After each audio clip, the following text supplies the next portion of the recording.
Hi ಎಲ್ರಿಗೂ ನಮಸ್ಕಾರ. ಎಲ್ಲರೂ ಹೇಗಿದ್ದೀರಾ? Hope you are doing well. So ನಾನಿವತ್ತು ವ್ಲಾಗ್ನ ನಮ್ಮನೆ ಹತ್ರ ಇರೋ ಮಾರ್ಕೆಟಿಂದ ಶುರು ಮಾಡ್ತಾ ಇದ್ದೀನಿ. ನಾನು ಅಶು ಆಂಟಿ ಎಲ್ಲರೂ ಬೆಳಗ್ಗೆನೇ ಇವತ್ತು ಮಾರ್ಕೆಟ್ಗೆ ಬಂದಿದ್ದೀವಿ.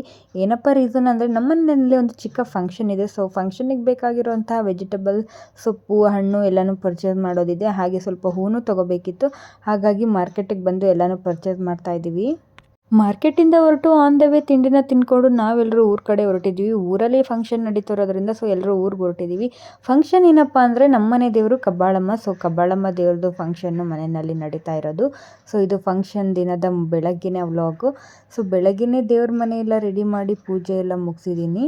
ಯೂಶಲಿ ಹಳ್ಳಿಗಳ ಕಡೆ ಹೆಣ್ಣು ದೇವತೆನ ಹೇಗೆ ಪೂಜಿಸ್ತಾರೆ ಅಂತ ನೀವು ನೋಡಿರಬಹುದು. ಕಳಸ ಮತ್ತು ಆರತಿ ರೂಪದಲ್ಲಿ ದೇವತೆನ ಪ್ರತಿಷ್ಠಾಪನೆ ಮಾಡಿ ಆ ದೇವರ ಮುಂದೆನೇ ಏನೇನು ಶಾಸ್ತ್ರಗಳನ್ನ ಮಾಡಬೇಕು ಅದನ್ನೆಲ್ಲನೂ ಮಾಡಿ ಪೂಜೆನ ಮುಗಿಸ್ತಾರೆ.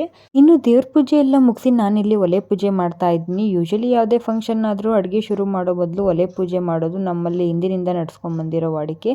ಸೊ ತಿಂಡಿಗೆ ಇಲ್ಲಿ ಬಿಸಿ ಬಿಸಿ ಚಿತ್ರಾನ್ನದ ಗೊಜ್ಜು ರೆಡಿ ಆಗ್ತಾ ಇದೆ. ಇನ್ನು ತಿಂಡಿ ಎಲ್ಲ ಮುಗಿಸ್ಕೊಂಡಾದ್ಮೇಲೆ ಊಟದ ಮೇನ್ ಕೋರ್ಸ್ ಪ್ರಿಪ್ರೇಷನ್ ಇಲ್ಲಿ ನಡೀತಾ ಇದೆ. ಚಿಕನ್ ಫ್ರೈ, ಮಟನ್ ಸಾಂಬಾರ್ ಮತ್ತು ಮುದ್ದೆ ಎಲ್ಲನೂ ಪ್ರಿಪೇರ್ ಮಾಡ್ತಾ ಇದ್ದಾರೆ.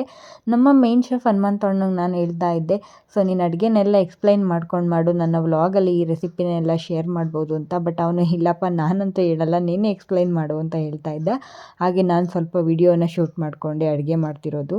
ಇನ್ನು ಮನೆಯಲ್ಲಿ ಫಂಕ್ಷನ್ ಇದ್ದಾಗ ಫ್ಯಾಮಿಲಿ, ಫ್ರೆಂಡ್ಸು, ರಿಲೇಟಿವ್ಸ್ ಎಲ್ಲರೂ ಒಟ್ಟಿಗೆ ಸೇರಿಕೊಂಡು ಒಂದು ಒಳ್ಳೆ ಕ್ವಾಲಿಟಿ ಆಫ್ ಟೈಮ್ನ ಸ್ಪೆಂಡ್ ಮಾಡ್ಬೋದು. ಫಂಕ್ಷನ್ ಅಂತೂ ತುಂಬ ಚೆನ್ನಾಗಾಯಿತು. ಆ್ಯಂಡ್ ನಾನು ಈ ಥರ ಸಿಂಪಲ್ಲಾಗಿ ಫಂಕ್ಷನ್ಗೆ ರೆಡಿ ಆಗಿದ್ದೆ. See you again.